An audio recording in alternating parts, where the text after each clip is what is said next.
मेरी एक सहेली है, उसका नाम मिताली है।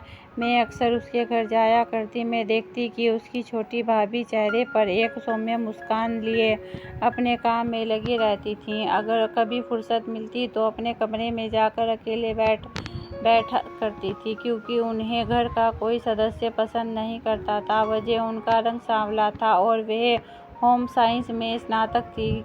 मिताली के घर में सब डॉक्टर या इंजीनियर या बड़ी प्राइवेट कंपनी में फायर पोस्ट पर थे। छोटी भाभी की मिताली के पापा ने गुणों और संस्कार देखकर पसंद किया था, क्योंकि इसके पहले घर में 2 बड़ी बहुएं भी आ चुकी थी, जो कि अच्छी कंपनी में काम करती थी, लेकिन उनके बाद भी घर में बहू की कमी खलती रहती थी, क्योंकि उसमें संस्कारों की बहुत कमी थी और वह अपने ओहदे पर पैसों के घमंड में रहती थी। मिताली के पापा चाहते थे कि घर में कोई एक ऐसा सदस्य तो ऐसा हो जो पूरे परिवार को लेकर चले, कम से कम तब तक जब तक कि वह जीवित हैं। इसीलिए उन्होंने छोटी बहू सोच समझ कर लाए।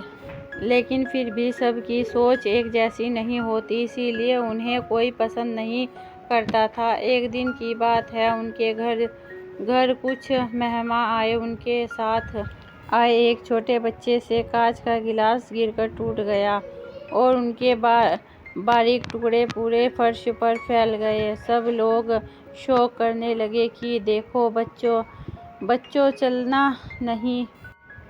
सब सोचने लगे कि बारीक टुकड़े उठाए कैसे। दोनों बड़ी बहुओं ने आइडिया दिया, तुरंत वैक्यूम क्लीनर लेकर आओ। लेकिन वैक्यूम क्लीनर लाने और लगाने में थोड़ा वक्त तो लगता है।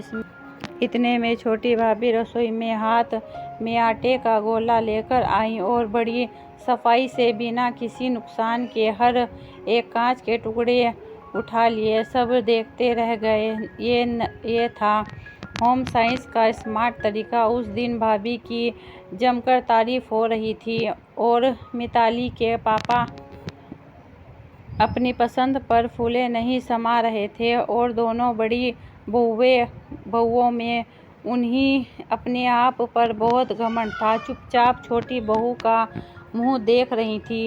अगर आपको हमारी कहानी पसंद आए तो लाइक कीजिए, शेयर कीजिए, सब्सक्राइब कीजिए ऐसी ही दूसरी कहानी के लिए।